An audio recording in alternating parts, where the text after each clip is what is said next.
transponer, aplicar a la materia, al ámbito tributario y del derecho financiero, la jurisprudencia del Tribunal de Justicia en el ámbito del derecho de la competencia. Y el Tribunal de Justicia motivó muy bien su rechazo de aplicar al derecho fundamental al silencio la jurisprudencia sobre en el ámbito del derecho de la competencia. El derecho al silencio, cuando se refiere al contribuyente, persona física, es absoluto. El Tribunal de Justicia motivó muy bien, es absoluto, porque el contribuyente persona física, admitiendo hechos en el ámbito de un procedimiento administrativo sancionatorio, podría admitir también hechos relevantes en un proceso penal. Y así el derecho al silencio es absoluto. Y en mi artículo de comento a estas sentencias afirmé que no solamente el derecho al silencio, sino todos los otros derechos fundamentales en el ámbito del derecho penal europeo se aplican también a los contribuyentes personas físicas y no a los contribuyentes personas jurídicas. Muchas gracias. Muchas gracias Enrico Traversa, Roberta Alfano y Eduardo Morales por este tremendo panel, las exposiciones que hicieron. El tiempo de verdad nos está apretando mucho y les pedimos la excusa al siguiente panel, a quienes les damos la palabra, a nuestro moderador Juan Pablo Cabello. Muchas gracias y hasta luego. Nos vemos en una próxima oportunidad, Enrico y Roberta.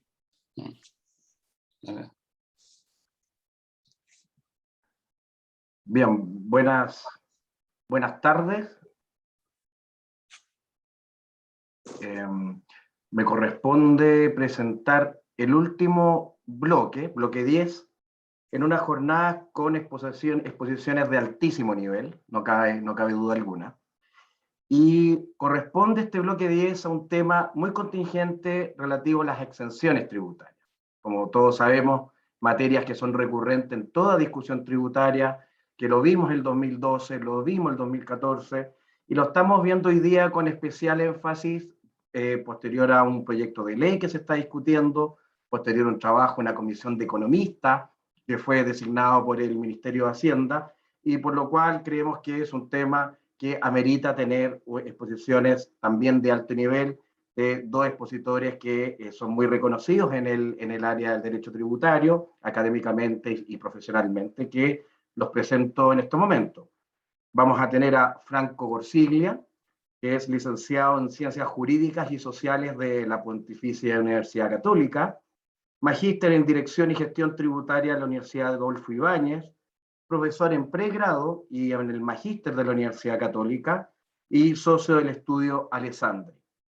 Y en segundo lugar tendremos a Óscar Ferrari García, licenciado en Ciencias Jurídicas y Sociales de la Pontificia Universidad Católica, Master of Law in Commercial and Corporate Law, London School of Economics, en la Universidad de Londres, magíster en Dirección y Gestión Tributaria, Universidad Adolfo Ibáñez, donde tuve el honor de ser su compañero, profesor asociado de la Pontificia Universidad Católica y socio del estudio Garrillas. Entonces, ellos desarrollarán este tema y dejo en primer lugar a Franco para que desarrolle su exposición. Franco, adelante, por favor.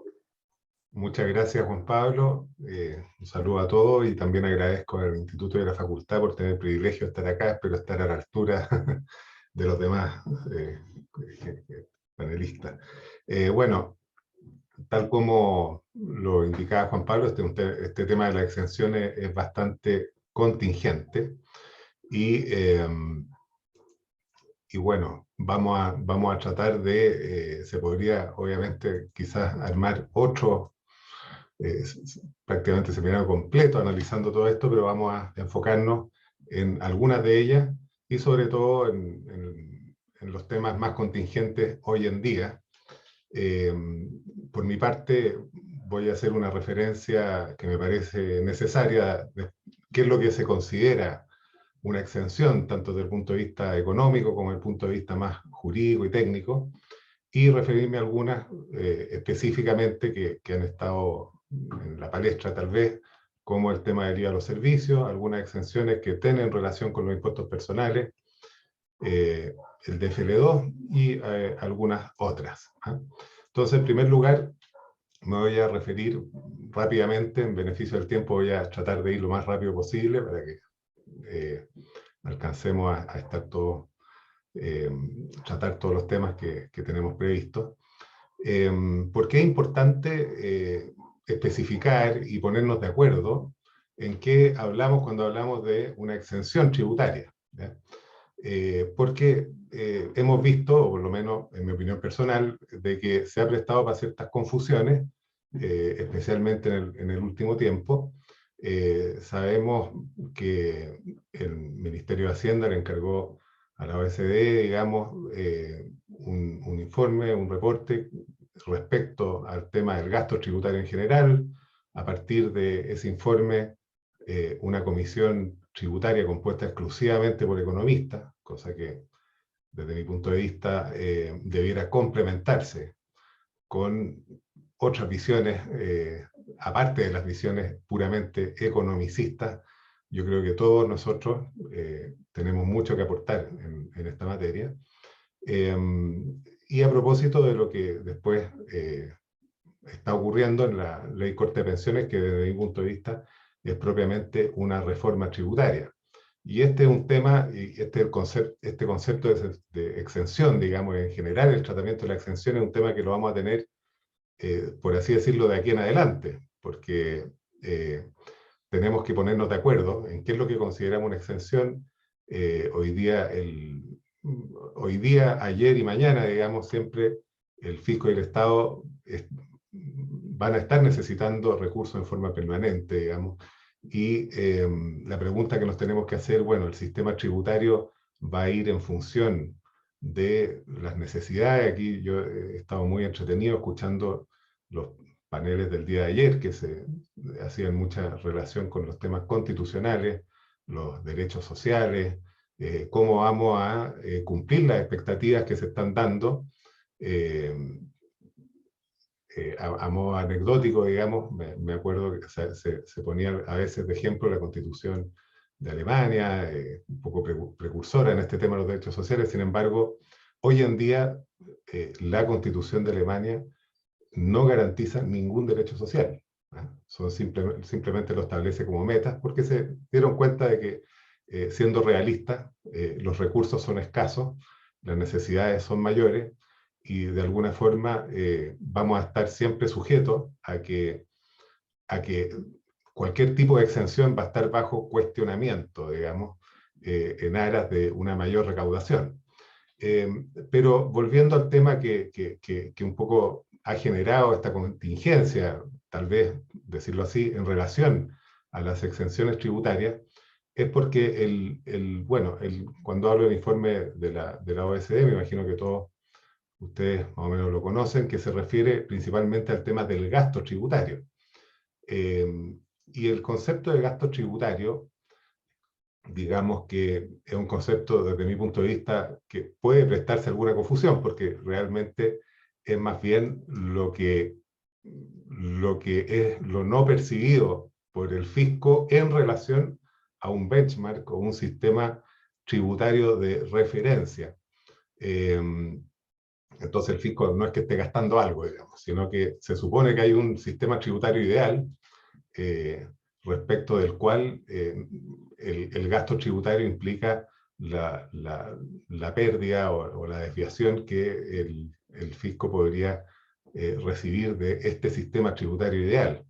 Entonces, ahora, el concepto de gasto tributario, yo lo que intento, digamos, analizar desde mi punto de vista, es que es bastante diferente al concepto de exención. Por de pronto, tanto en cuanto a su finalidad, digamos, como a la forma de establecerse, de evaluarse, de cuantificarse, porque una cosa clave, digamos, en llegar a definir si estamos o no en presencia de un gasto tributario, es verificar cuál sería el sistema tributario de referencia. Y en este sentido hay que reconocer que nuestra administración tributaria es reconocida y ha sido reconocida por la OECD y el Ministerio de Hacienda también, digamos, que está en un primer nivel dentro de los países de la OECD. Nosotros normalmente estamos mirando a la OECD, pero realmente somos, no somos como los demás países de la OECD. Digamos, tenemos bastante camino por recorrer, digamos, pero en esta materia el mismo informe reconoce que estamos, o por lo menos el Servicio de Impuestos Internos está en un primer nivel en esto. Pero sin embargo hace algunas sugerencias, y específicamente las sugerencias que entiendo yo que ha hecho la OECD en estos informes, es que se debiera definir más explícitamente un sistema tributario de referencia que sirva de parámetro, este famoso benchmark, ¿no es cierto? Que hoy en día en Chile tal vez haya que darle una vuelta, y justamente a lo mejor sería fantástico. Nosotros también, esto lo he recogido de algunas exposiciones anteriores, se habla de las últimas modificaciones tributarias, aparentemente estamos como parchando o arreglando las cosas en el camino. ¿Qué desafío más bonito podría ser a lo mejor que el mismo instituto propusiera un modelo, por ejemplo, de sistema tributario, un modelo de ley de renta que sirva a lo mejor para definir, en el caso concreto de Chile, porque cada país tiene su distinta realidad y sus distintos sistemas tributarios de referencia. No hay un sistema tributario de referencia, digamos, mundial desde ese punto de vista. Por otra parte, también el mismo informe de la OCDE, y esto me estoy refiriendo al concepto de gasto tributario, dice que el considerar un gasto tributario no equivale o no significa necesariamente que un gasto tributario sea algo malo, algo que no sea conveniente. La evaluación, digamos, de que si es conveniente o no, es bueno hacerla para saber cuál es la relación costo-beneficio, cuánto es lo que eventualmente implica y significa.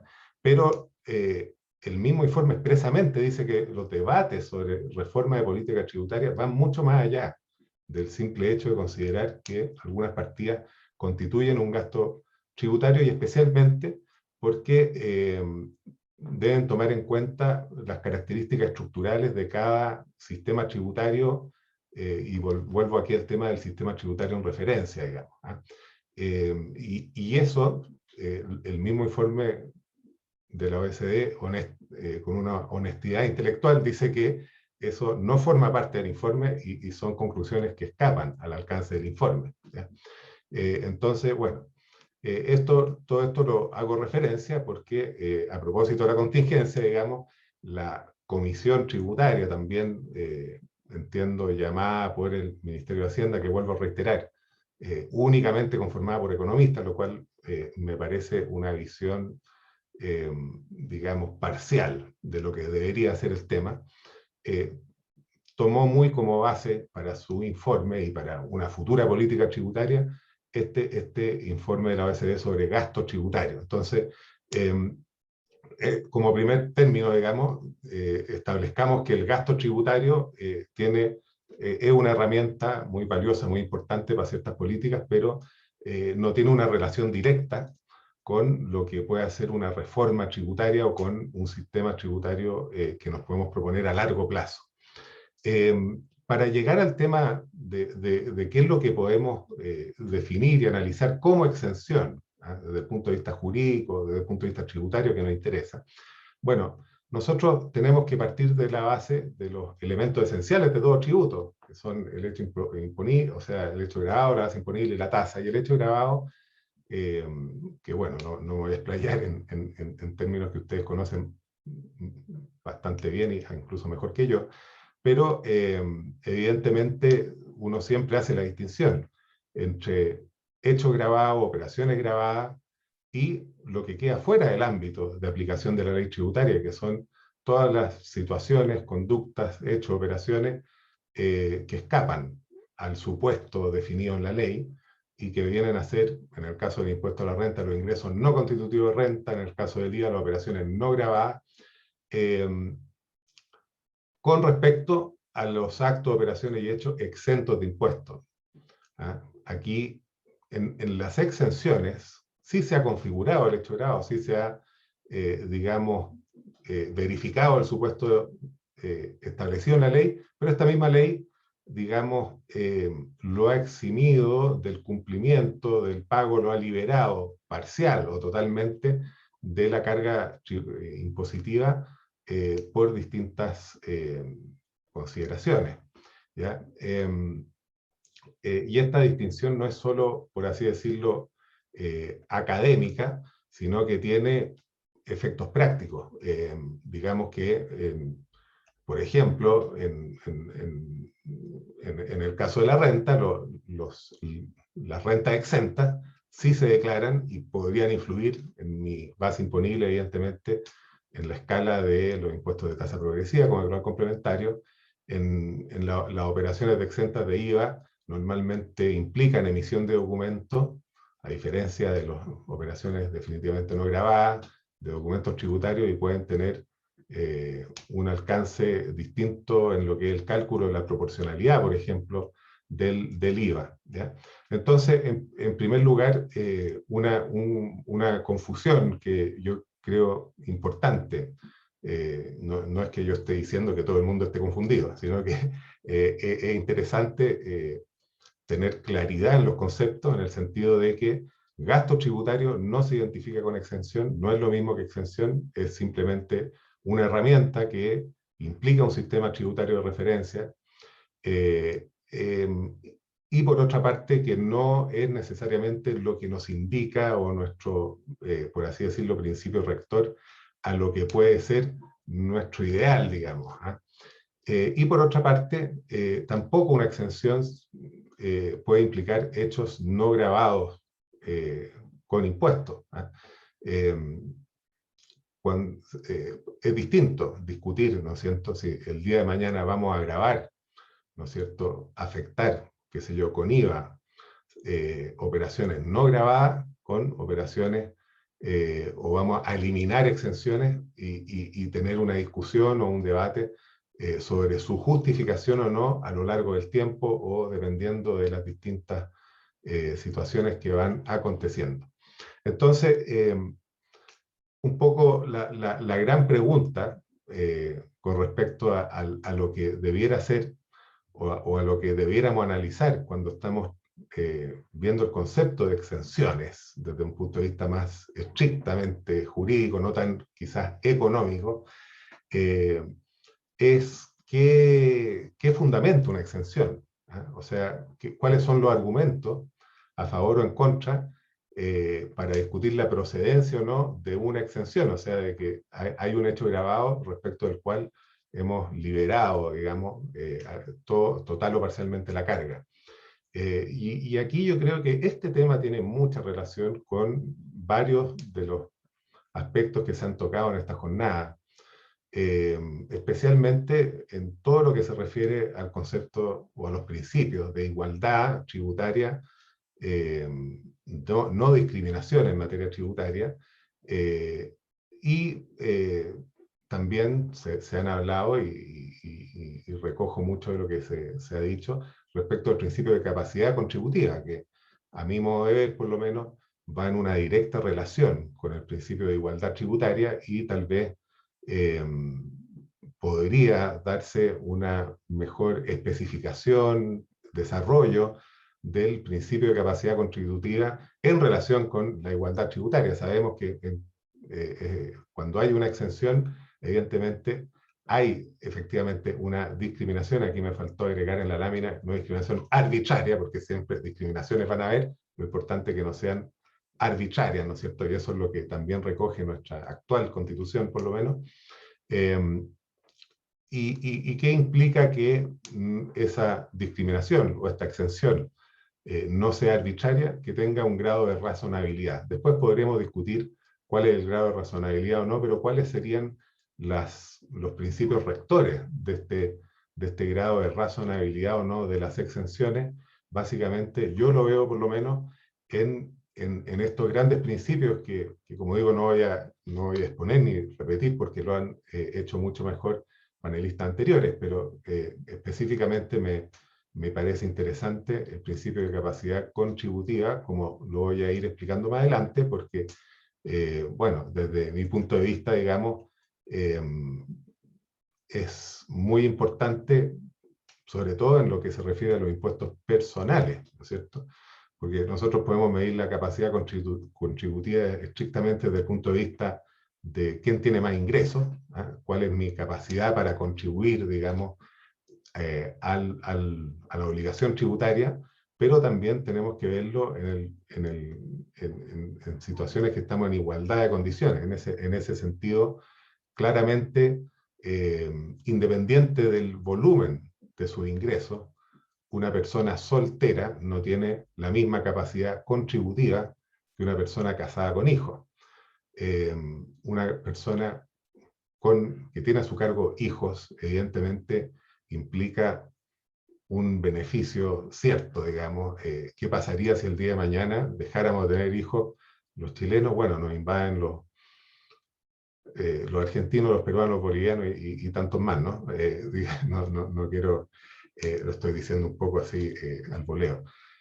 Y entonces, cuando se analiza la razonabilidad, para que no sea arbitraria, de una exención, tenemos que tener en cuenta especialmente el principio de capacidad contributiva y estos principios también que van un poco de la mano de dónde está la razonabilidad de las exenciones. Esto, obviamente, la razonabilidad va a pasar por un análisis más que técnico, político, económico, razones de geopolítica, pero siempre partiendo de la base de la existencia de una obligación tributaria generada por un hecho grabado determinado. Entonces, yo lo que quería transmitir es que me parece importante distinguir, digamos, entre lo que es el gasto tributario y la concepción, por así decirlo, más económica de las exenciones en general, con lo que son los hechos no gravados con impuestos, ¿eh? Los hechos que nuestra legislación no ha puesto a grabar. Y estas exenciones, mirarlas, analizarlas desde el punto de vista de los principios a que hemos hecho mención, principalmente principio de la capacidad contributiva y la no discriminación arbitraria. Bueno, esto a modo de introducción o a modo de dejar en claro que, por lo menos en lo que a mí respecta, me parece muy importante, digamos, que en la discusión de las políticas tributarias y en el análisis que se hagan de las exenciones, tengamos claro qué es lo que constituye una exención y no confundirlo con estos otros conceptos.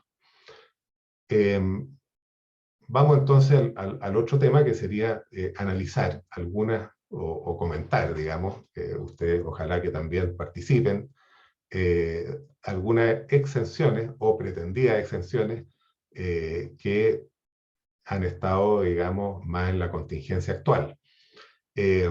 Justamente una de ellas es una eventual exención, que en realidad no es tal, porque sabemos que el hecho grabado básico de servicio en el IVA, digamos, contempla exenciones, pero el IVA, por así decirlo, a los servicios está estructurado de una manera que hay ciertos servicios grabados con IVA y ciertos servicios definitivamente no grabados con IVA. Aquí el informe de la OCDE en general toma una posición un poco netamente comparativa, estableciendo, bueno, si en la mayor parte de los países de la OCDE todas las ventas y servicios están grabadas, no veo por qué en Chile, digamos, también no estén grabados todos los servicios. Entonces, lo considera de alguna forma como gasto tributario. Incluso va después a sostener, al igual que incluso la comisión de expertos, digamos, de economistas, la Comisión Tributaria, digamos, también va a decir que faltan datos como para medir efectivamente a cuánto ascendería el gasto tributario por esta pretendida exención de IVA a los servicios, que yo creo que es simplemente no gravar con IVA ciertos servicios. Ahora, aquí, si bien es cierto, esta posición de la OCDE me parece tal vez un poco simplista en relación al sistema tributario de referencia, pero no puedo dejar de, digamos, de hacer presente de que si uno mira los mismos tasas de IVA comparativa a nivel global, que esta es una publicación de la misma OCDE, y uno revisa, ¿no es cierto?, la lista de países que no solo son de la OCDE, digamos, en general podría llegar a la conclusión, ustedes me pueden corregir si es que estoy equivocado, pero aparentemente una lectura rápida, y muy en términos generales, digamos, la mayor parte de los países de la OCDE tiene IVA diferenciado o IVA rebajado con respecto tanto a ventas como a servicios. Y de hecho, si, de acuerdo a la tabla por lo menos, el 19% de IVA en Chile, aplicable en general, digamos, sin una diferenciación de tasa para algunos ventas o servicios, sería la mayor, solamente superada por Armenia, que entiendo que tiene un 20% en lugar de un 19%. Pero el resto, digamos, estamos, claro, si decimos todos los países en general graban con IVA todos los servicios, bueno, veamos cuál es la estructura del IVA, cuál es la tasa del IVA aplicable. Si tenemos una tasa de IVA del 19%, no diferenciada, sin exenciones relevantes o rebajas, general, digamos, no estamos como, por así decirlo, en una posición tan ventajosa respecto de los demás países de la OCDE. Y recogiendo un poco este tema, la Comisión Tributaria, esta comisión de economistas, en su informe acordó por mayoría, o hubo alguna minoría que digamos, sostuvo de que se requería un estudio más profundo de lo que implicaban las exenciones de IVA y cuáles se justificaría mantener y cuáles no, digamos.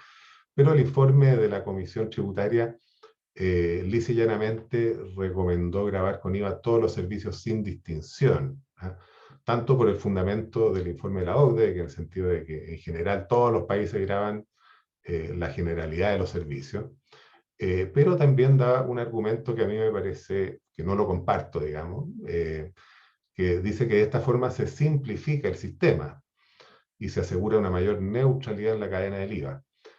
Yo no sé hasta qué punto se simplifica el sistema. Es verdad que cada vez que a nosotros, a ustedes, nos toca estudiar si algún servicio se encuentra o no grabado con IVA, el tema es muy casuístico. Desde ese punto de vista uno podría decir, claro, sería más simple llegar y decir, está todo grabado con IVA. Pero no cabe duda que no va a poder ser así en definitiva. Al final, aún vamos a tener exenciones, vamos a tener la misma informe de la OCDE y de la Comisión Tributaria proponen mantener exenciones en materia de IVA, por lo cual no va a dejar de ser tan casuístico como se propone, ¿ya?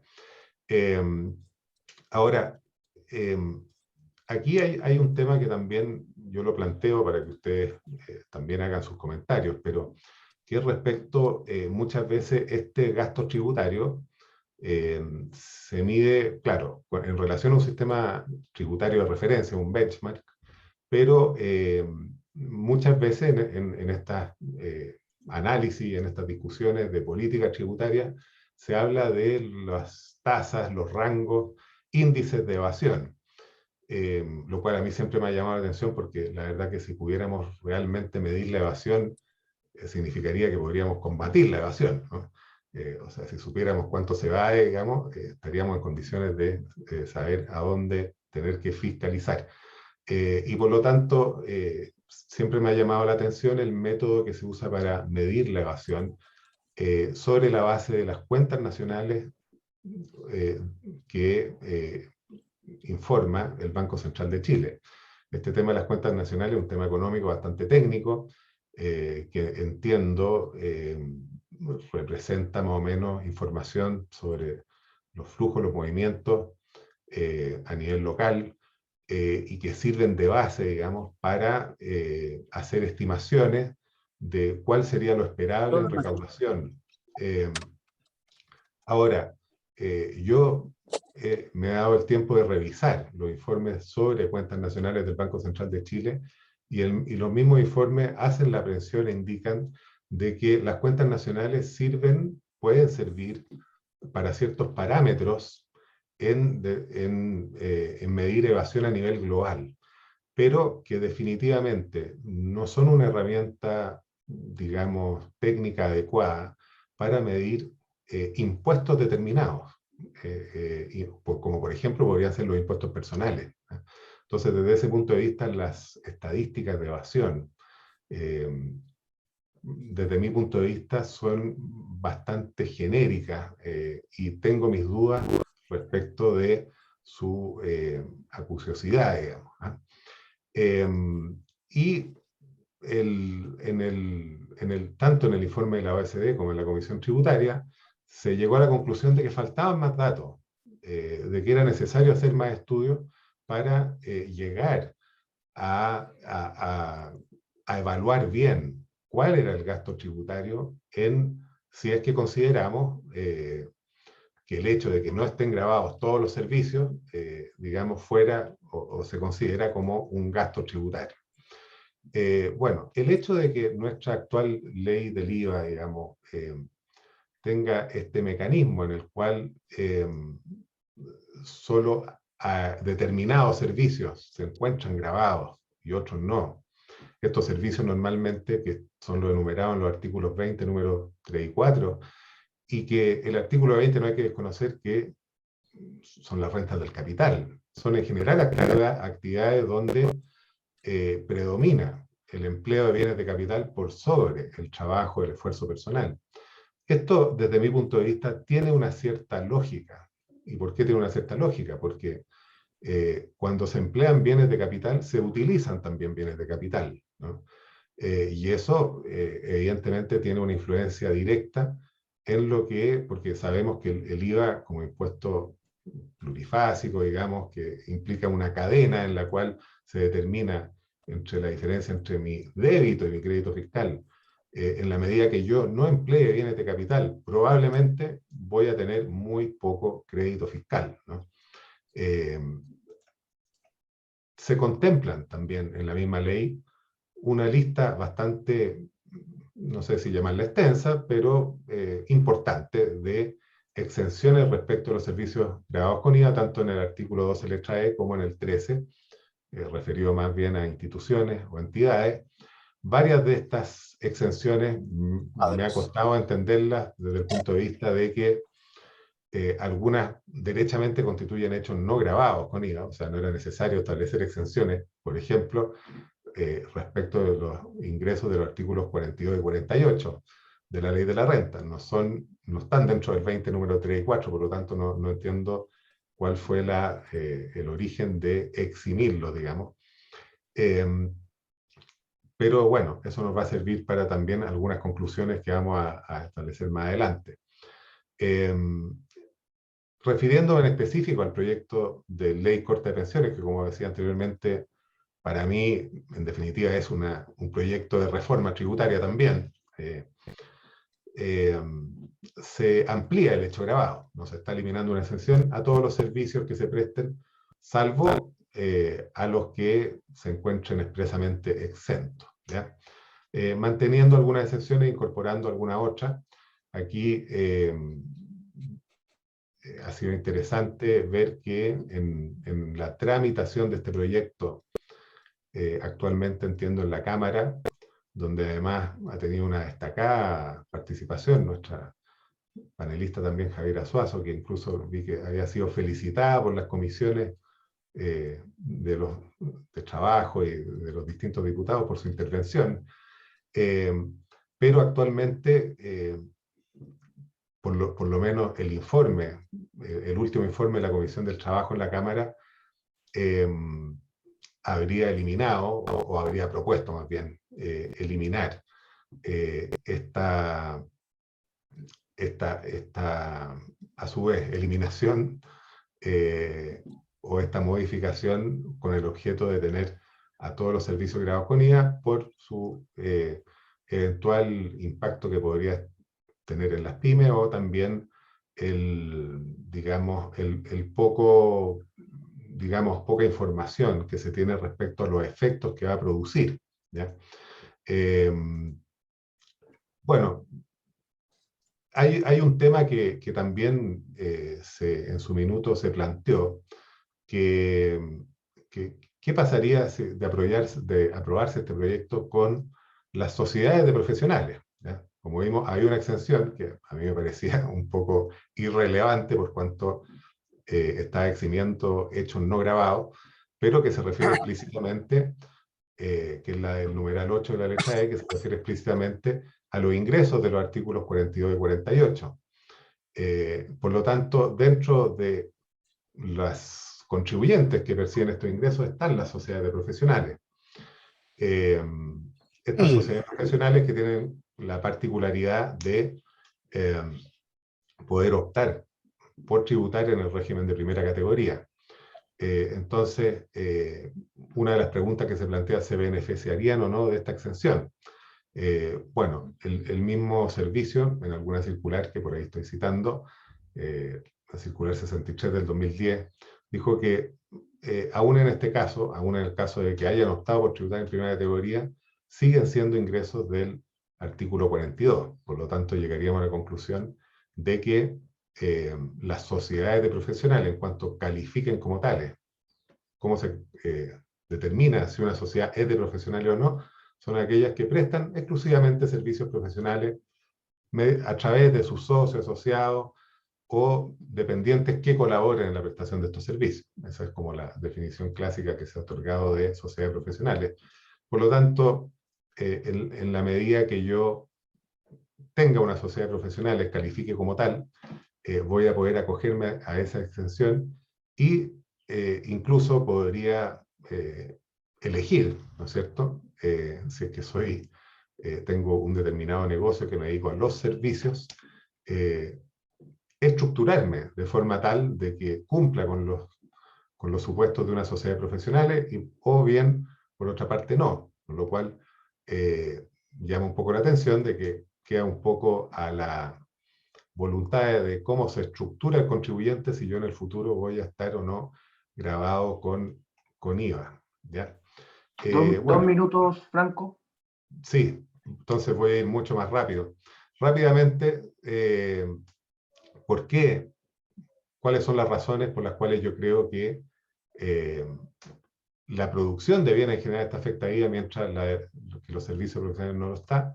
Básicamente la lógica de la cadena del IVA, el crédito versus débito que estábamos viendo anteriormente. Por otra parte, no es realmente una exención, sino que es la incorporación de un nuevo hecho grabado.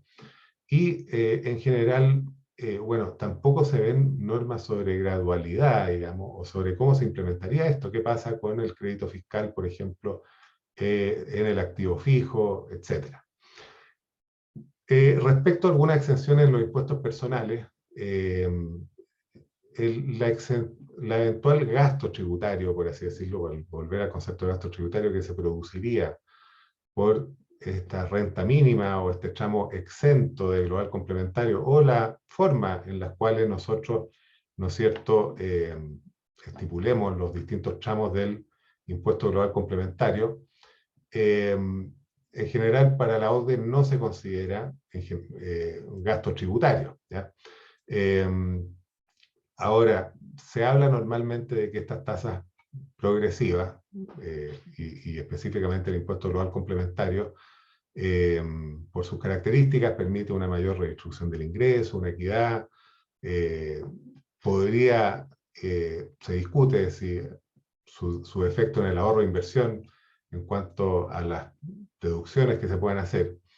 Pero aquí vuelvo un poco en general, tanto a lo que se refiere a la escala de tasas, como a las distintas deducciones o rebajas que se podrían hacer a la base del impuesto global complementario, es volver un poco al principio de capacidad contributiva. La verdad que hoy en día el concepto global complementario ve la capacidad contributiva únicamente en relación a las rentas y no a mi situación personal.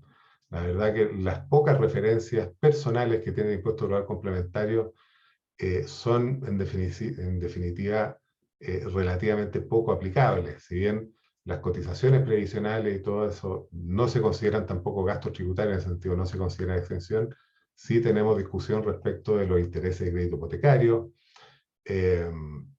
y otras rebajas que se pueden hacer, pero mirado desde el punto de vista del principio de la capacidad contributiva, y vuelvo un poco al tema de que no estoy en la misma capacidad contributiva si tengo a mi cargo personas en mi hogar. También la legislación tributaria tiene que reconocer la familia, que es el núcleo, la base de una sociedad, ¿no?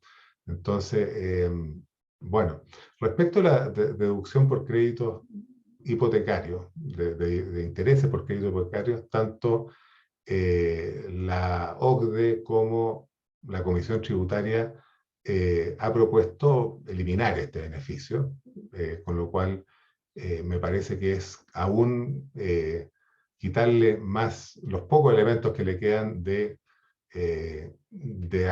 respetar un poco el principio de capacidad contributiva o de aspectos personales del impuesto global complementario. Respecto a los seguros de vida, voy a ir rápidamente, Juan Pablo, para solamente los seguros de vida y FL2, que es un tema que a lo mejor les puede interesar.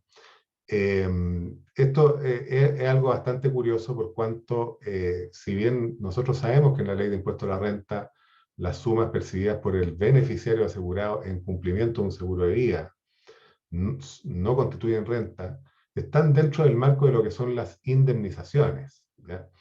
Y curiosamente, yo esta parte no la termino de entender mucho, la OCDE lo asimila a que debiera ser un gasto tributario más que el impuesto personal a impuesto a la herencia, cosa que creo que desconoce un poco la naturaleza misma de qué es lo que se obtiene en el cumplimiento de un seguro de vida, que es una indemnización, ¿ya? Tampoco existe, digamos, información a cuánto equivaldría este gasto tributario. Pero en definitiva, aquí hay un tema interesante porque el proyecto de ley corta se limita a eliminar, digamos, la referencia a seguros de vida del artículo 20 de la ley de herencia, en circunstancias de que realmente es bien discutible que puedan llegar a formar parte de la base imponible de impuesto de herencia. Desde mi punto de vista, no, definitivamente no la forma. Y además, produce una serie de distorsiones que ya también se mencionaron en algún panel atrás respecto de las normas del Código Civil, qué pasa con las asignaciones forzosas, las legítimas, etc. En ese sentido, yo estoy hablando de verdaderamente seguros de vida, ¿ya?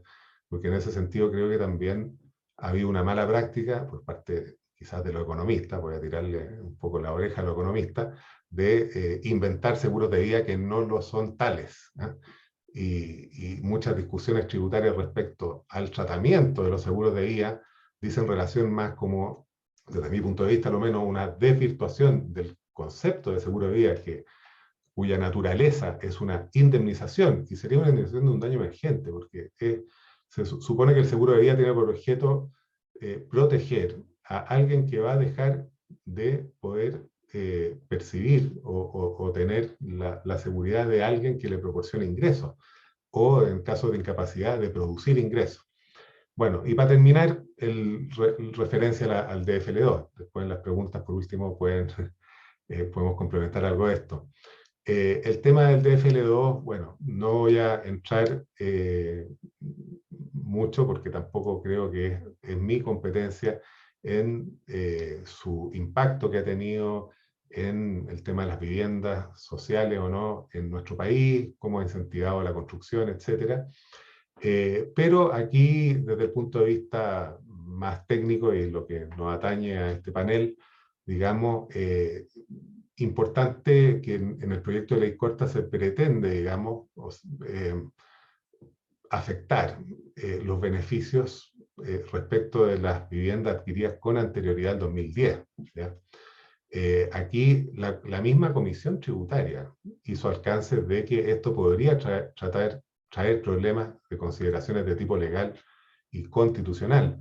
Y en ese sentido, hay varios artículos que después los pueden consultar, digamos, pero que las franquicias, los distintos beneficios a los que se acoge una persona, ¿no es cierto?, que adquiere un DFL2, es un beneficio y franquicia que se obtiene por un verdadero contrato ley.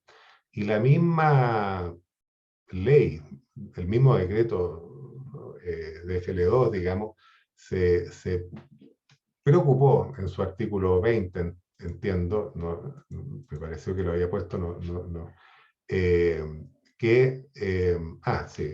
aquí en el punto 4, ¿no es cierto?, que estos privilegios son personales, corresponden a la persona natural o jurídica, así como sus sucesores causavientes, y que las franquicias nacidas a partir de este contrato ley son permanentes, hasta que no medie una causal de caducidad prevista en la ley. Entonces, como conclusión en estos casos, creo que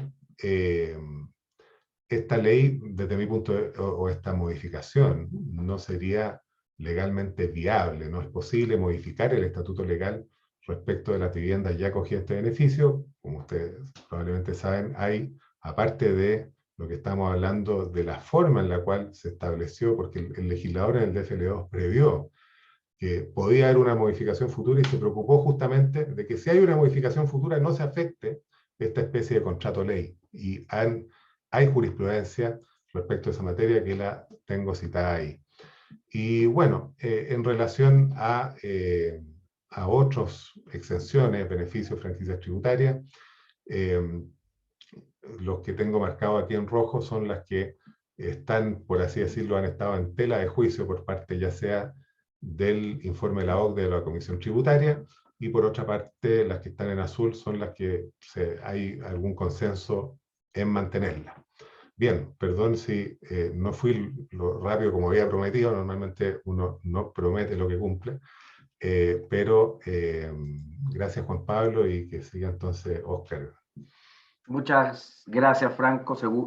No cabe duda que amerita un par de charlas más, ¿eh? Muy interesantes los puntos, materias que sobre todo el instituto fueron de mucha discusión, el IVA a los servicios, exenciones versus gasto tributario versus tratamientos tributarios especiales. La verdad es que tenemos mucho ahí para discutir.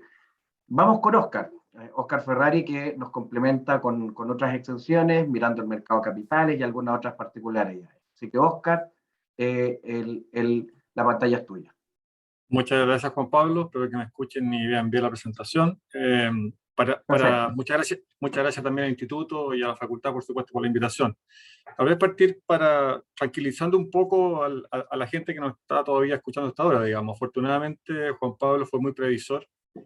Siendo esta la última presentación, probablemente iba a quedar poco tiempo, así que me asignó un tema muy concreto, que es básicamente la revisión de algunas de las exenciones, la pusimos entre comillas, justamente por lo que mencionaba Franco, de que algunas no son probablemente tales exenciones, que se refieren específicamente al mundo corporativo, digamos, al mundo de la empresa, al mercado de capitales, etc.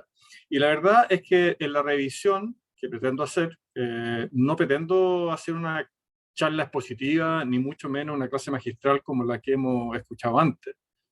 Además, Franco hizo una muy buena exposición respecto de los elementos más técnicos, sino que simplemente hacer algunos tipos de comentarios o invitar a algunas reflexiones respecto de lo que se está planteando, digamos.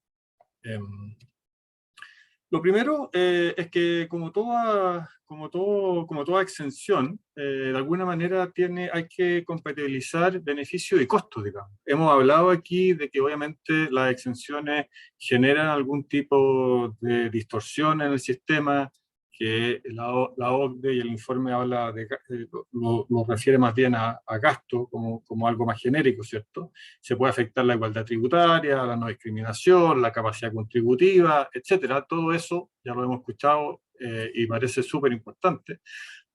pero por algo existen las exenciones o existieron las exenciones. Entonces yo creo que es muy importante, y eché un poquito de menos cuando revisé el informe de la Comisión de Economistas y al mismo tiempo el informe de la OCDE, con el Fondo Monetario, de cuál era el beneficio o cuáles eran los fines que se buscaba obtener al momento de establecer estas exenciones, y si esos objetivos o esos fines se alcanzaron o no se alcanzaron, y si se alcanzaron, si se justifica o no se justifica mantenerlos, o si hay alguna otra herramienta igual o mejor, que tenga menos costos, que permitan lograr ese objetivo. ¿Ah? Yo creo que eso es bien importante y creo que por lo menos yo eché de menos. Entonces, cuando uno establece un sistema tributario y al mismo tiempo establece ciertas exenciones o ciertos, podríamos llamar, comillas, privilegios, evidentemente que no podemos mirar simplemente sus costos o sus efectos respecto de lo que el fisco habría dejado de percibir de no haber existido esta exención, lo que llamamos el gasto tributario, sino que igual o más importante que eso es el otro lado de la balanza. Si el objetivo se buscó, o si hay, perdón, si el objetivo buscado se logró o no se logró, y si se justifica mantenerlo, o si existen otras herramientas que sin tener los mismos costos o los mismos distorsiones que pueda generar una exención tributaria, se puede lograr de una manera distinta. Y como los sistemas tributarios están en permanente evolución, así también deberían estar las distintas exenciones que establecen esos sistemas tributarios. Y me parece que en la revisión de esas exenciones tributarias no debiera estar solamente la mirada de buscar recaudar más, que parece ser la mirada prácticamente única que está, sino también estos fines extrafiscales, porque de nuevo, para no latear, sobre todo ya estando en hora de almuerzo y terminando la jornada, los tributos no cumplen solamente la función principal o no se utilizan solamente con la finalidad exclusiva de recaudar ingresos para poder satisfacer las necesidades generales, ¿cierto? Sino que también pueden cumplir o se han utilizado para cumplir otras finalidades que se llaman finalidades extrafiscales, ¿cierto? Y para eso, por lo tanto, podemos tener, nuestro sistema tributario puede generar incentivos o desincentivos. Y dentro de los incentivos, claramente pueden estar las exenciones, digamos, yo quiero lograr algo a través de la política fiscal. Esa mirada me parece que no puede ser dejada de lado, y tengo la impresión de que finalmente está primando demasiado la mirada recaudatoria. Evidentemente estamos en una situación en que el país necesita recaudar más. Una mirada, sin duda, son las exenciones, pero no pueden dejar de mirarse los objetivos. Dejando esa pequeña introducción de lado, o ese comentario inicial, vamos a revisar ahora concretamente algunas de las exenciones que se mencionan y que tienen relación con el mercado de capitales o el mundo del impuesto corporativo. La primera es la del artículo 107, que como ustedes saben, establece la liberación, ni siquiera una exención, sino que no se asimila mucho más a un ingreso no renta, la ganancia de capital que se obtiene en la enajenación de acciones y otros instrumentos que se transen en nuestro mercado, en nuestras bolsas, ¿cierto? Cumpliendo con ciertos requisitos tanto en la adquisición como en la enajenación. Y el objetivo, en su momento, y el objetivo sí está citado en el informe, era justamente desarrollar el mercado de capitales y promover el acceso de un mayor número de personas a este mercado de capitales. Recordemos que lo que hoy día vemos como nuestro mercado de capitales no era necesariamente el que teníamos hace algunos años atrás, digamos, ¿cierto? A veces se nos olvida con mucha facilidad lo que ocurrió hace no tanto tiempo atrás, digamos. Bueno, y de nuevo, ¿se logró el objetivo? No sé, probablemente aquí nos faltan economistas, digamos. Uno es con suerte un humilde abogado, digamos, sí que es difícil verlo, pero por lo menos las cosas que uno escucha y que uno lee, y sobre todo en el efecto comparación en que uno puede tener con su vecino, con la región, parece que sí. O sea, buena parte del mercado de capitales ha tenido un rol. Hoy día, nuevamente, como todo está puesto en duda, está puesto también en duda el mercado de capitales, digamos, y ese mercado de capitales a quién beneficia, digamos, ¿cierto? Y está puesto ahí también puesta la mirada, digamos, ¿cierto?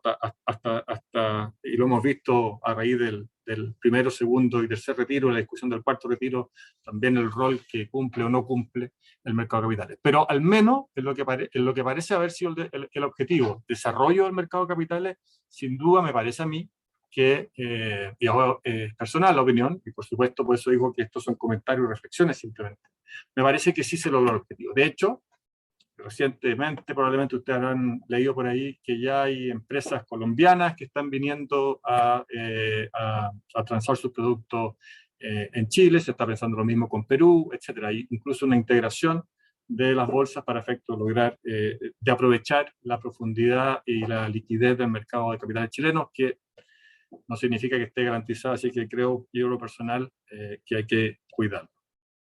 ¿Cuál es la propuesta de la Comisión en este sentido? Bueno, no hubo unanimidad. La mayoría de la Comisión estuvo por mantener la exención, la liberación de tributación, pero solo para los inversionistas institucionales, sean locales o extranjeros. Otra postura estuvo por mantener la franquicia, pero, limitar la franquicia en el sentido de reemplazar la liberación tributaria por un impuesto único con una tasa que podría ir entre un 5 y un 15%. Si ustedes se recuerdan, el proyecto de ley corta pensiones justamente optó por esta alternativa, llevando con la tasa inicial de 5%. Otros estuvieron más bien por decir que no se justificaba esta exención y por tanto que en realidad las ganancias de capital obtenidas en este tipo de instrumentos debían tributar como renta ordinaria, y uno de los comisionados en realidad, Marfan, estuvo por mantener la franquicia en los términos actuales. Marfan es, ustedes saben, militante o fue militante, no conozco su historia personal, del Partido Socialista, así que no es necesariamente el Chicago Boy o el neoliberal número uno, y sin embargo probablemente hizo su análisis económico que se justificaba probablemente en función del objetivo, ¿no? Y por eso propuso mantener la franquicia en los términos actuales. Yo creo que es importante, y esto atraviesa toda la presentación, recordarnos siempre que no estamos solos, digamos, y que además somos un país chico, digamos, y por tanto es importante saber qué es lo que pasa alrededor. Y yo propongo, a efecto de la reflexión, dos miradas, digamos. Una, ¿qué le pasa a los inversionistas extranjeros que quieren venir a invertir al mercado de capitales chileno, digamos? Bueno, podemos estar toda la tarde yendo país por país, digamos, y probablemente nos va a faltar data, digamos, pero al menos en Estados Unidos y Reino Unido, que son dos importantes inversionistas, no hay tributación. En Estados Unidos y en el Reino Unido no hay tributación a la ganancia de capital, incluyendo varios casos de sociedades anónimas cerradas o derechamente de todo tipo de ventas de acciones o derechos sociales, digamos. Entonces, en nuestro mercado y nuestro mercado de capitales tiene que ser lo suficientemente atractivo y rentable para que estén dispuestos a pagar un impuesto acá que al menos ellos o cualquiera que vaya a invertir a esos países no tendría que pagar. Entonces estamos compitiendo con mercados igual mucho más atractivos que el nuestro en una serie de elementos y factores, y sin embargo ellos, que no tienen necesidad de atraer eventualmente inversión en su mercado de capitales, tienen esta franquicia. En Europa pasa algo parecido, de nuevo. Las simplificaciones siempre son complejas porque son imperfectas, digamos, pero si bien está grabado, hay exenciones que yo puse parcial, pero la verdad, por lo que pude averiguar para esta presentación, tienden a ir en torno entre el 99 y el 5%. O sea, no es tan raro esto de eventualmente pretender grabar o reemplazar esta franquicia por un impuesto único del 5%. O sea, está más o menos en torno a lo que parece que ocurre en buena parte de los países europeos. Y esto es, de nuevo, incluso para las sociedades no cotizadas en bolsa, con lo cual, obviamente, si lo vemos exclusivamente con las sociedades que no cotizan en bolsa, nuestro sistema tiene un sistema más gravoso que el que se ocupa en estos países. Pero acordemos también que Chile no tiene solamente legislación interna, digamos. Tenemos tratados suscritos con varios países de doble tributación en los que ya se restringe o se limita derechamente la potestad tributaria que tiene Chile de gravar las ganancias de capital obtenidas en la venta de acciones o derechos sociales. Parto por Estados Unidos, simplemente porque es uno de los principales mercados y donde vienen los principales inversionistas. Obviamente sabemos que está firmado el convenio, pero no está vigente, pero esto es simplemente una reflexión.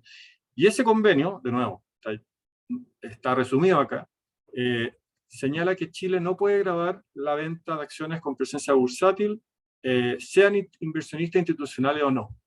Por lo tanto, de nuevo, aquí si queremos restringir, como propone la Comisión, la ganancia de capital en la venta de acciones con presencia bursátil solo a los inversionistas institucionales, bueno, aquí ya vamos a generar una distorsión, para no llamar discriminación, entre los inversionistas institucionales y no institucionales respecto de aquellos inversionistas no institucionales que tengan su residencia en Estados Unidos, ¿cierto? Porque esos inversionistas no institucionales residentes en Estados Unidos, eventualmente, si se llega a ratificar este convenio, no tendrían que pagar este impuesto.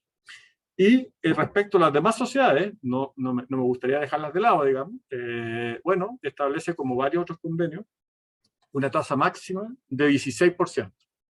Entonces, cuando pretendemos, cuando grabamos nosotros actualmente la ganancia de capital en la venta de acciones o derechos sociales como renta ordinaria, ya estamos en diferencia respecto de inversionistas que invierten en estas sociedades desde países con los cuales Chile tenga un convenio. ¿Por qué? Porque esta tasa 16%, de nuevo, no está en todos los países, en todos los tratados suscritos por Chile, pero es bastante reiterativa, digamos. En el caso de España, el convenio entre Chile y España, también establece una tasa máxima de 16%. Aquí no hay distinción entre abierta o cerrada, con cotización bursátil, sin cotización bursátil, sino que simplemente establece la tasa de 16% como tasa máxima que Chile puede aplicar en la medida que el inversionista residente en España tenga las acciones por más de un año y no sea habitual. Y todos sabemos, los que nos ha tocado alguna vez leer el convenio entre Chile y España, que llegamos a esta conclusión no solamente leyendo el artículo 13 del convenio, sino que en relación con lo que señala el protocolo, que extiende esta tasa máxima a la situación que estoy aquí resumiendo. Otros convenios, y por otros convenios no significan todos los otros convenios, pero hay el de Reino Unido y varios otros convenios también repiten o también utilizan esta tasa máxima de 16%, normalmente sí en estos otros casos exclusivamente para aquellos que tengan menos de un 20% en la sociedad chilena. Por supuesto, todos estos tratados excluyen si el ingreso principal de la sociedad chilena proviene de bienes raíces, ¿cierto? Pero aquí tenemos ciertos parámetros que son importantes también tener en consideración de nuevo, por el concepto distorsión, por el concepto discriminación, no discriminación, igualdad, capacidad contributiva. Bueno, no nos miremos la propuesta, digamos, a la reflexión es no mirarse solamente al ombligo, sino que acordarnos que estamos en un mundo, estamos insertos en un mundo global, donde los capitales también son móviles, los capitales se mueven, no solamente las personas, y por tanto tenemos también que tener conciencia que nosotros mismos como Estado nos hemos obligado a gravar con ciertas tasas máximas a algunos tipos de renta respecto a residentes en algunos países. Bueno, en algunos versus el todos genera cierta distorsión y cierta discriminación, o eventualmente cierta discriminación que habrá que ver si es arbitraria o no es arbitraria. Entonces, de nuevo, a modo de resumen, la reflexión es que, de nuevo, ¿qué queremos, digamos? Si queremos ser competitivos y atraer inversión, no me parece tan razonable, a mí en lo personal, eliminar del todo esta exención. Fui prudente para no generar tanto ruido, pero al menos no del todo. ¿Okay? Hago también, para efectos de honestidad más que intelectual, para compartir con ustedes la información que uno revisa para preparar esta presentación, que el comisionado Agustín menciona que hay varias comisiones en Inglaterra, en Australia, en Nueva Zelanda y en el Fondo Monetario Internacional que están promoviendo eliminar la franquicia o beneficio a las ganancias de capital. ¿Okay? Entonces, si eso fuera así, bueno, entonces la mirada podría ser un poquito más inclinada a no es necesario para competir por estos capitales el mantener la exención. Pero esto es work in progress, digamos, es como una película, digamos, no una foto, por lo tanto hay que estar siempre revisando estos temas. Si nos vamos un poquito más atrás en la historia, digamos, tenemos que recordar también que hay ciertas, se han dicho y se han escrito varios libros, digamos, dando razones técnicas para no gravar las ganancias de capital, ¿cierto? Y eso nos remite a las tesis, digamos, o a la doctrina que distinguían entre renta como rédito producto versus rentas como incrementos de patrimonio, ¿no? Y aquí también el fenómeno de la eventual doble tributación, digamos, porque al final del día, cuando uno compra y vende acciones o derechos, finalmente el precio está dado por los flujos futuros que se espera que genere la compañía cuya acción estoy enajenando. Y esos flujos, si se llegan a producir, primero debieran pagar impuestos en la sociedad que lo obtiene y después debieran pagar impuestos en el accionista que recibe ese dividendo o esa utilidad. Entonces, al final del día, como buena parte del precio, si no todo, está dado por la capacidad de generar flujo de esta empresa, flujos que van a pagar impuestos, la pregunta es si vale o no la pena grabar también la ganancia de capital, que no es más que el anticipo de los flujos. Ahí hay toda una discusión, por eso se han llegado a los sistemas que se han llegado, pero hay alguna razón técnica para tratar de una manera distinta, no solamente de un incentivo, a las ganancias de capital en la venta de acciones. Y de nuevo, creo que cuando se quiera revisar la tributación a la ganancia de capital, no solamente a las de acciones con presencia bursátil, o a los instrumentos que hoy día están referidos al artículo 107 y 108, hay que también reconocer que Chile ya estableció una posición y ya tiene ciertas limitaciones respecto de cómo puede gravar esa renta, y hay que tener cuidado con generar distorsiones o discriminaciones odiosas que puedan afectar equidad horizontal o derechamente discriminación. El segundo, y creo que voy realmente bien, el tiempo. El segundo que me pidieron que revisara son los fondos de inversión, ¿cierto? El objetivo declarado por la Comisión era, cuando se estableció esta exención, era incentivar la inversión en fondos que invierten en el mercado de capitales, empresas, innovación, pyme, etcétera, etcétera, etcétera. Incentivar el ahorro y el acceso al mercado de capitales en definitiva. Y como ustedes saben, hoy día tenemos los fondos de inversión públicos y fondos mutuos, por un lado, y los fondos privados por otro, ¿cierto? Los fondos de inversión públicos no son contribuyentes del impuesto de primera categoría, además existe una tasa máxima de 10% a la remesa que se efectúa a los inversionistas extranjeros, y además si sus cuotas tienen presencia bursátil, puede haber una liberación en la ganancia de capital. Entonces hay una serie de focos o de incentivos en los fondos de inversión públicos. En los privados, en cambio, el beneficio es básicamente que los fondos de inversión privados que cumplan con ciertos requisitos no son contribuyentes del impuesto de primera categoría.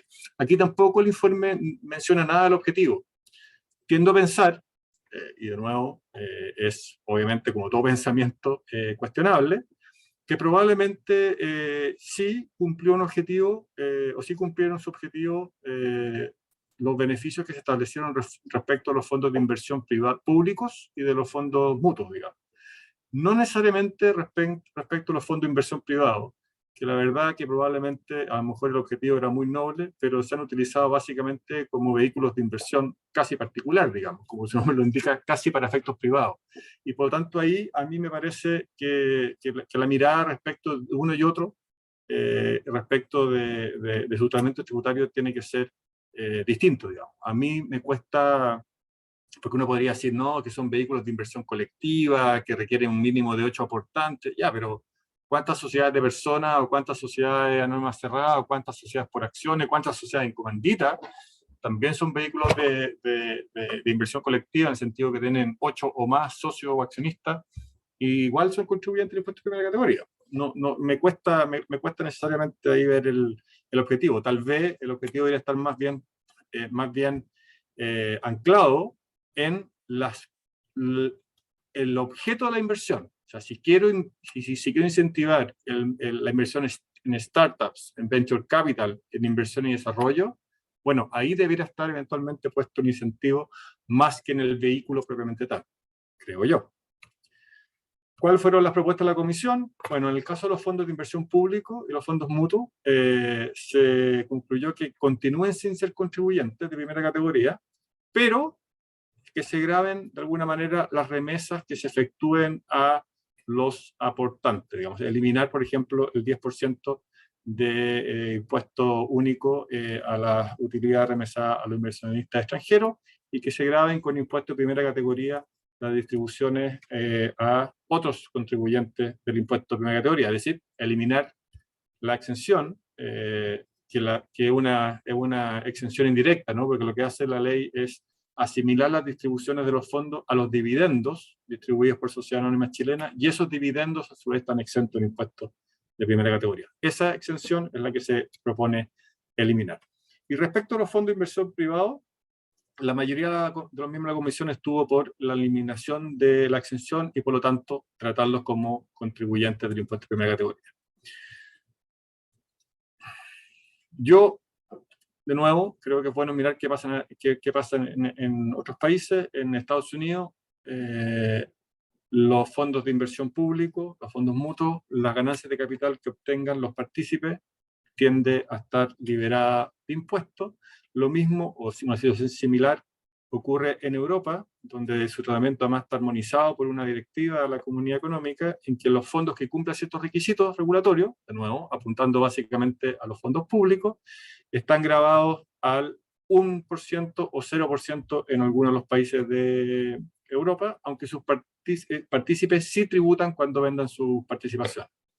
¿Qué me queda a mí de esto, de alguna manera? Que pareciera ir en la dirección correcta la propuesta de la Comisión de que una cosa es el vehículo, y el vehículo probablemente, sobre todo si es público, podría estar eventualmente justificarse la exención del impuesto de primera categoría o corporativo, no necesariamente así las distribuciones que se hagan a los partícipes, y eventualmente tampoco la ganancia de capital que se puedan producir en la venta de las participaciones, con la prevención de todo lo que ya hicimos respecto de las acciones, digamos. Deberán seguir el mismo tratamiento que en definitiva se establezca para las acciones o derechos sociales, con distinción o no si son con presencia bursátil, etc. De nuevo, siempre por el hecho de ser competitivo, me parece que, de nuevo, tal vez algo con el objeto de la inversión, parece razonable mantener la exención de primera categoría y revisar lo de los partícipes. Vamos avanzando para estar dentro del tiempo. Renta presunta. Bueno, como ustedes saben, hoy día están en el artículo 34 de la Ley de la Renta, y beneficia a ciertas actividades como la actividad agrícola, el transporte y la minería, en la medida que no tengan ingresos superiores a la cantidad que señala cada norma, digamos. Esta es una norma que viene ya del año 74, y el objetivo me parece bien importante tenerlo de nuevo en mente para efectos de determinar qué hacemos o no hacemos con ella, digamos. Y el objetivo era facilitar el cumplimiento tributario y la fiscalización, cuyas actividades económicas no le permitan tener suficientes registros de ventas e ingresos. Ese fue el objetivo de en su momento. ¿Se justifica hoy? Yo diría derechamente que no. Hoy día han pasado muchísimos años, tenemos muchos mayores grados de alfabetización, con las personas, la mayoría hoy día sabe leer, sabe sumar, tiene acceso a Internet. Todavía hay mucho que mejorar, obviamente, en los aspectos de conectividad, pero lo más importante probablemente es que el Servicio de Impuesto Interno, que es el organismo llamado a fiscalizar, tiene muchísima información. La mayoría de las actividades, por no decir absolutamente todas, salvo el transporte de pasajeros, la actividad minera, la actividad agrícola y el transporte de carga, están hoy día, sus actividades están afectadas a IVA, y por tanto son contribuyentes de IVA, están obligados a emitir boletos factura, muchas de ellas factura electrónica, y por tanto hay información suficiente para saber al menos cuáles son sus ingresos. Por tanto, no sé si es tan razonable mantener hoy día la renta presunta. De hecho, es uno de los pocos, no el único, en que la Comisión propone justamente eliminar el régimen de renta presunta por unanimidad. Lo que quiero destacar es la unanimidad, digamos, que no se produjo respecto a todas las propuestas. Aquí hay unanimidad y consenso, y sin embargo no es la que está mencionada como en la ley corta pensiones, probablemente por un tema político, probablemente porque hay un tema, hay que ponerlo con un tema de gradualidad, etcétera. Puede que aquí prime de nuevo la política por sobre la economía o la técnica tributaria propiamente tal. Me parece a mí que justamente, como por lo que decía, no hay hoy día una razón que justifique al menos que el objetivo siga siendo necesario de lograr, y además parece que obviamente se rompen ciertos principios de equidad, se generan distorsiones y sobre todo se abren espacios para ilusión, que obviamente es parte importante de lo que todos probablemente vamos a tener consenso de que hay que poner el punto, digamos. A mí me parece que cuando se habla de buscar herramientas de recaudación, esto es como lo primero que habría que hacer es que los que no están cumpliendo sus obligaciones las cumplan, digamos, más que recargarle la mano a los que la están cumpliendo, ¿no? ¿Cierto? Es como cuando el cura reta a los que van a misa por los que no van a misa, digamos, ¿cierto? O que a los que están en el restaurante les cobren más por los que hicieron un perro muerto, digamos. Parece que hay infocolusión, yo creo que ahí todos vamos a estar de acuerdo en el diagnóstico, probablemente no necesariamente en la solución de cómo hacerlo. Y quiero finalmente terminar con un tema también contingente, que tiene que ver con, no está en el informe de los economistas y tampoco de la OCDE, pero sí que tienen que ver con el mundo corporativo, el mundo de la empresa y con las propuestas de algunos de nuestros candidatos, digamos, a la presidencia. Y tiene que ver con la exención del impuesto de primera categoría a los dividendos y a los retiros de utilidades, digamos. Aquí podemos tener una discusión si es gasto o no es gasto, porque en realidad parece ser más bien un diferimiento en el sentido de que esas rentas ya pagaron primera categoría, por lo tanto no debieran volver a pagar el mismo impuesto sobre la misma renta, y lo que está simplemente es pendiente la tributación de los impuestos finales. Bueno, si alguien reconoce los colores, quiere decir que ha revisado los programas, digamos. Yo no le puse nombre, pero lo saqué la foto directamente de los programas. Y aquí, un par de comentarios, digamos. Aquí está dentro de la evasión. O sea, ¿cómo reducir la evasión? Bueno, aquí dice que para reducir la evasión habría que simplificar el sistema tributario a través de la desintegración. No dice mucho más, digamos. No sé si por desintegrar significará poner una bomba al sistema y hacer algo distinto. Me imagino que no, es un concepto técnico, y probablemente lo que está queriendo decir es que el impuesto de primera categoría va a dejar de ser crédito contra los impuestos finales. ¿Significa eso que no va a haber crédito, simplemente? Y que cuando haya que pagar el impuesto laboral complementario o el impuesto adicional, lo vamos a pagar sin deducir el impuesto de primera categoría que previamente haya grabado a esta renta? ¿O significa que, como en otros países donde existe el sistema desintegrado, la sociedad va a pagar su impuesto y el accionista, sea persona jurídica o sea contribuyente de impuestos finales, digamos, o contribuyente de impuesto adicional, van a pagar su impuesto al dividendo? No lo sé. Pero aquí claramente va a haber o pareciera haber un incremento en la carga tributaria, más allá, me parece a mí, que una reducción de la evasión. No me parece que esto sea necesariamente evasión, no está mencionado así, por lo menos en ninguno de los informes que yo leí, pero va a venir un aumento de la carga tributaria acá. Y es importante saber, en definitiva, en qué se va a traducir. Este otro programa también afecta, sí, más a justamente este diferimiento que se produce muchas veces entre el impuesto que paga la empresa y el impuesto que pagan los propietarios de la empresa. Y dice algo que ya hemos escuchado otras veces. 2 minutos, Oscar, por favor. Perfecto, estoy terminando. Propone cobrar un interés sobre la utilidad acumulada. Mira, y aquí aparece el Fondo de Utilidades Tributarias FUT. ¿No se supone que lo habíamos eliminado en la reforma del 2014? Bueno, aquí está. Básicamente la idea de cobrarle un interés a la utilidad retenida. En otras palabras muy simples, si el accionista le quiere prestar a la sociedad las utilidades para que haga nuevos negocios, libre de interés, problema del accionista, pero el accionista fisco le va a cobrar eventualmente un interés a la empresa por prestarle las utilidades. ¿Okay? Entonces aquí hay una nueva, un nuevo elemento a considerar a futuro. Y no es lo mismo, porque está en un punto distinto, dice que los repartos futuros de utilidades deben pagar impuestos asociados. Queremos evitar la postergación indefinida del pago del impuesto que se produce en el actual sistema. ¿Qué significa? Que además del interés, entonces va a haber una desintegración de manera tal de cuando una sociedad le distribuye a otra, va a pagar también sus impuestos sin estar amparado por la exención actualmente existente, o vuelve el fantasma de la renta atribuida para que no haya postergación indefinida. ¿Qué hay ahí? Bueno, como todos los programas, le faltan varios doble clics, digamos. No estoy haciendo un juicio político ni mucho menos, sino que simplemente estoy tratando de levantar temas que pueden ser o van a ser sin duda de discusión futura.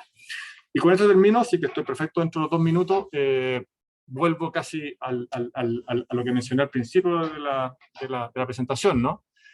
Cuando uno revisa estos temas, creo que es importante acordarnos de tener cuidado de que los cuidados de Saquetán no terminen matando al señor cura, digamos. O sea, que el apetito por recaudar más no termine afectando negativamente el ahorro y la inversión. Hay gente que no le gusta mucho escuchar, pero bueno, yo creo que repetir que sin ahorro no hay inversión, sin inversión no hay trabajo, no hay crecimiento, y sin crecimiento no aumenta la recaudación. Aquí estoy citando en el último bullet a René Cortázar, que probablemente más de algunos lo habrá usted escuchado en el último tiempo, que él señala que en los famosos últimos 30 años, el 80% del aumento de la recaudación fiscal fue producto del mayor crecimiento, y solo un 20% producto de las distintas aumentos de la carga tributaria que hemos tenido en los últimos 30 años. Entonces, ojo con fijarse solamente en los incrementos de cargas, si es que no va de la mano al menos con fomentar el ahorro y la inversión, porque si no, esto es P por Q. No sacamos nada con tener una tasa de 100% si es que la base imponible es cero o muy reducida. Y en ese sentido también, hay que recordar de nuevo que no estamos solos, que somos un país pequeño, globalizado, y tenemos que competir por atraer inversión, atraer ahorro para generar crecimiento. Y eso, a veces, el sistema tributario puede ayudar a eso, o generar el efecto contrario, que es desincentivar el ahorro y la inversión. Muchas gracias, Oscar. Destaco un punto que señalaste en el sentido de que en estas materias el tema político o los grupos de presión influyen mucho, como lo hemos visto con la renta presunta, como lo hemos visto que no se suba el impuesto al diésel o que ni siquiera se elimina el crédito por el impuesto al diésel. Queda mucho ahí por desarrollar. En honor al tiempo, y aquí me voy a dar un gusto, ¿ah? Podríamos hacer muchas preguntas, pero solamente me gustaría hacerle a ustedes dos una pregunta para que contesten y en un par de sentencias ustedes, o de oraciones ustedes digan la razón. Sabemos que viene una época en que se va a discutir una modificación al sistema tributario. Sabemos que el próximo año todos vamos a estar discutiendo respecto de un nuevo sistema tributario o mejorado sistema tributario.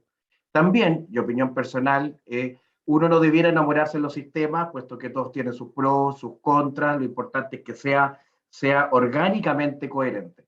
Pero si ustedes fueran quienes tuvieran el poder de decisión, parto por Franco y después le digo a Oscar, Franco, ¿qué sistema tomarías? ¿Un semi-integrado, un integrado, un desintegrado, un atribuido?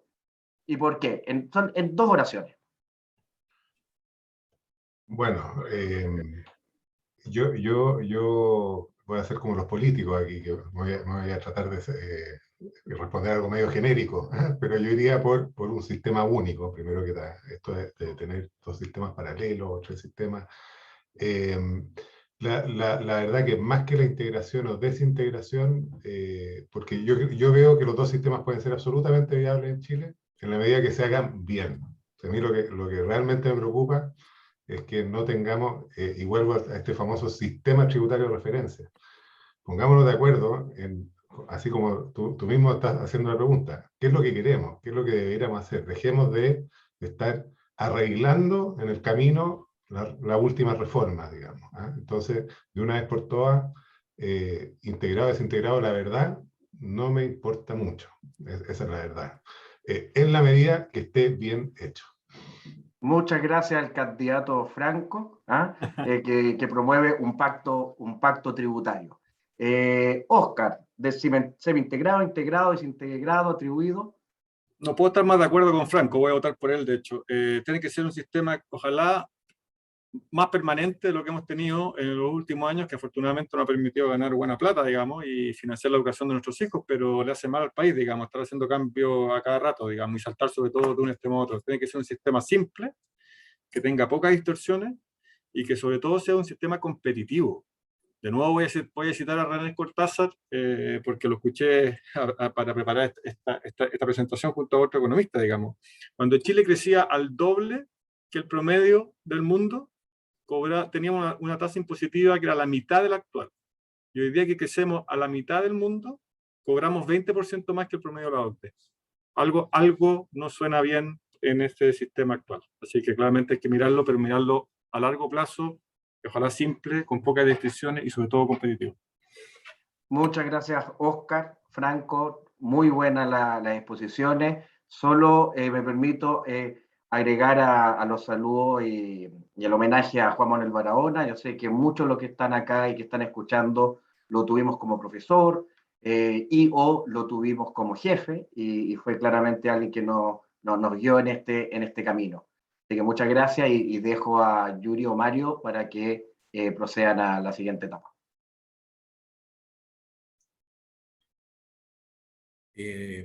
Gracias, Juan Pablo. Muy cortito.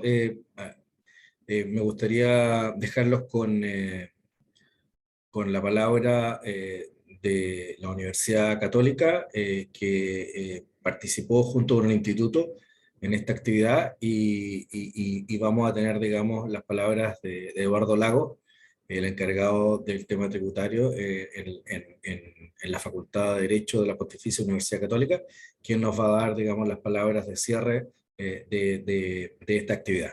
Eduardo, por favor. Muchas gracias, Mario. La verdad es que no puedo estar más satisfecho del desarrollo que ha tenido esta jornada.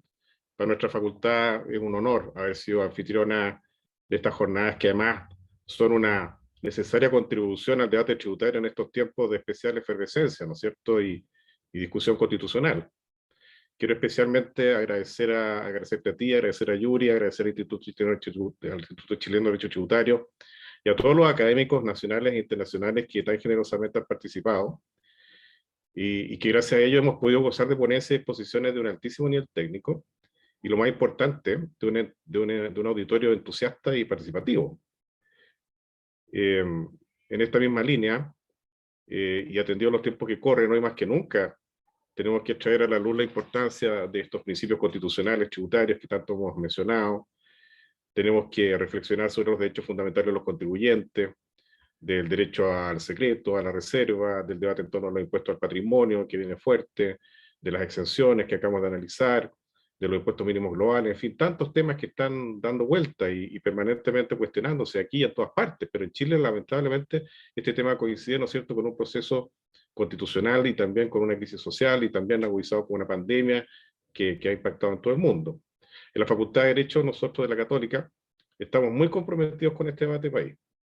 Y aprovechando la oportunidad, antes de cerrar, quiero dejarlos cordialmente invitados a nuestros próximos conversatorios constitucionales tributarios. Nosotros, con los profesores de Derecho Público y Tributario, queremos armar también y participar activamente en esta instancia de diálogo, de debate, para lo cual vamos a partir el próximo jueves 11 de noviembre, con la participación ni más ni menos que el presidente del Tribunal Constitucional, don Juan José Romero, quien se referirá precisamente a las aristas constitucionales de la tributación.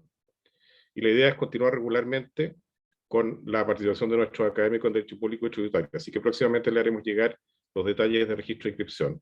Así que nada más que decir, y agradeciendo nuevamente la excelente convocatoria de la organización y despidiéndome cariñosamente de todos ustedes.